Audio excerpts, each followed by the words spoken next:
Hey everybody, what's going on? It's Mr. Hino with Mr. Hino's LEGO Robotics. Today's video is going to be about, hey, we qualified, we went to our, qualifying tournament, we moved on. What do we do next? So if you want to hear Mr. Hino's opinion and kind of what to do on what's the next step, stay with me.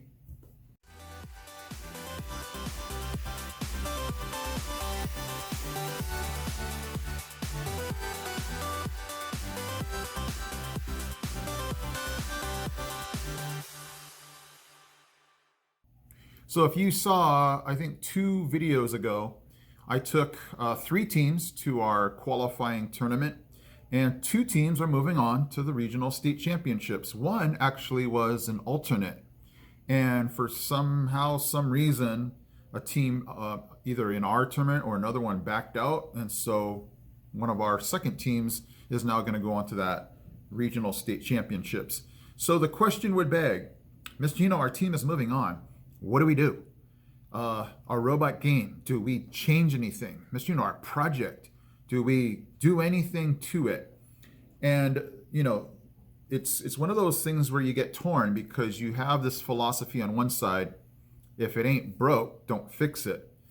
On the other hand, you're going to now a tournament where all of the best teams are now going to. So I'm never going to sit here and tell you guys what to do. I'm not even going to sit here and tell my own teams what to do. I'm going to let them, like they make all their decisions, decide for themselves what they want to do. But you got to have a bit of, knowledge about state championships. You're going to have the best of the best there. So if your robot game, let's say you went to your qualifying tournament and you guys came in 3rd, 4th, you're going to have to do something to your robot game to now bump that up. From my experience, when we have gone to our state regional championships, the robot game usually is, probably 20 to 25% higher than what we had gotten in our qualifying tournament. The scores are just going to be expected to get better because, the best teams are going. So you might have to just sit back, take a look at your robot game. Ask your team, do you all feel comfortable with it? Is there something on that board we can, like towel, can we squeeze out some more points? Is there something we're not doing? Can we combine something to just get those more points? Obviously, you have to be careful because if you mess with something, it has a tendency to, maybe be worse than what it was before. I have actually taken teams before to the state regional championships.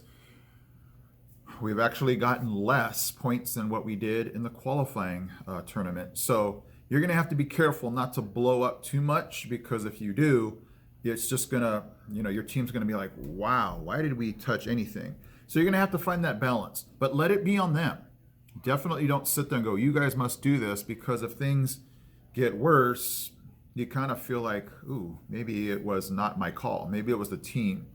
So allow the team to talk. Allow the team to look at their project board and go, was that good enough? Do we think it's going to be good enough as we move on?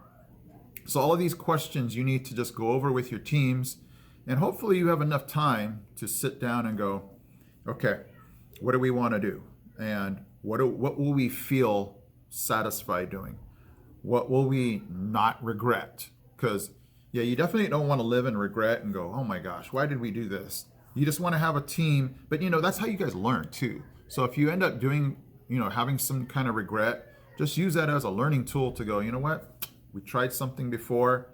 And, not that you wouldn't try something again, but it's just, you're going to have to feel that within your team to know, hey, let's do this, let's not do that. And, just work within your team's capability.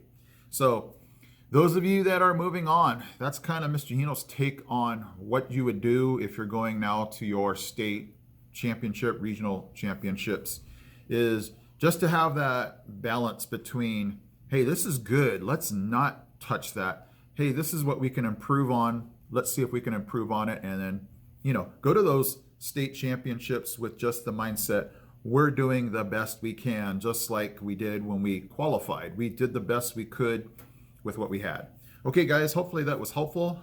I am Mr. Hino from Mr. Hino's LEGO Robotics. I'm out.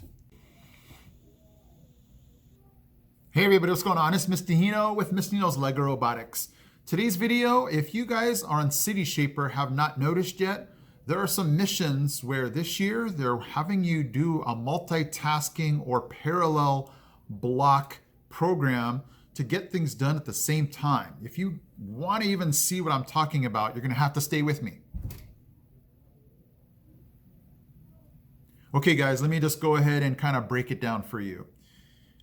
This year, like with the traffic jam, how if your robot can get something underneath the traffic jam, lift and push at the same time, that's what I mean by multitasking or parallel block in your program.